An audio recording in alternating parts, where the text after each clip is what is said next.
welcome. So what I want to do is I'm going to speak like somebody from Ministry of Finance, and I guess it's the minority in this room, and the rest of the room from health sector is going to say, what's he talking about? So I'm going to talk you the basics. So first of all, the word decentralization is one of the most abused terms, and people understand different things from decentralization. So I'm talking about, when I say decentralization, I always mean devolution. I don't consider deconcentration or delegation as decentralization. I'm talking about devolution. There's a big difference. And then when I say decentralization, I mean decentralization on all three dimensions. Today we are only talking about fiscal dimension, but political and administrative dimensions are equally important. I see this morning the word used, incentive grants. What is the best incentive for a politician? It's the political accountability. You give as much fiscal incentive as you want. If there is no political accountability, it will be very difficult to achieve results. Politicians respond to that accountability. They want to stay in the office, they want to deliver services. We have to keep that in mind, so administrative and fiscal dimensions are important. And when we are looking at assignment of service delivery responsibilities, there are three principles that we use, public finance economists, mainly Ministry of Finance. One is the correspondence principle, which is to say the services provided should correspond to the geographical area of that local government. So if there is a spillover, you have to correct that through transfer systems. That's a separate issue we'll get into. Subsidiarity principle, which is to say give the service responsibility to the lowest level local government possible, which can provide efficiently that service. And then the benefit principle. Benefit principle says the services provided at the local level, to the extent possible, the cost should be borne by those localities. So these are the three principles. With that three principles, you get the benefits of decentralization. I can count them in numbers. To me, there are four benefits. One is faster decision making. The other one is reduction in service delivery costs.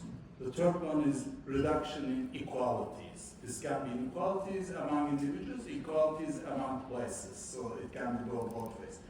And then there needs to be an increase in the quantity of services, if not quality, at least in the quantity of services. Based on these principles, when you look at the decentralization practice globally, you see five major issues, problems. One is affordability. Local governments are assigned services that they cannot afford to provide. I call that unfounded mandates. And in the health sector, to a certain extent, use that. By the way, health is the most complex and most difficult sector to decentralize. If I were to be a king of a country, I would decentralize garbage collection and street pavements first, and then leave decentralization to the very end, to the very last. So, and I will make an example from Nigeria there. By the way, colleagues received my feedback during the break and they changed their slide, and I'm going to come to that point as well. So the second issue is capacity constraint. In all the local government, in all the decentralization practices, local governments are not capacitated. But the capacity constraint issue, you have to understand in the context. So Kenya has 47 counties, right? Imagine your school years. How many classmates did you have? You had probably 20, 30, 40 classmates, right?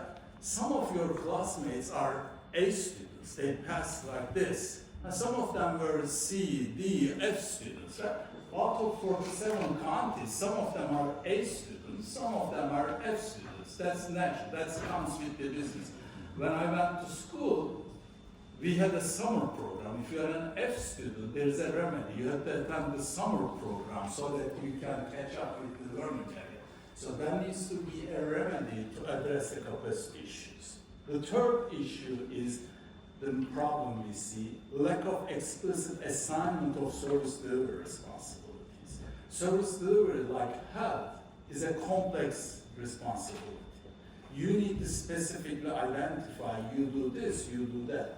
And the fourth problem related to that is concurrent responsibility. You said, you both of you are responsible for this service. Then what's the end result is you shift the blame. No, he didn't do his part. No, it's not me, it's him. You blame him. So we run into these issues.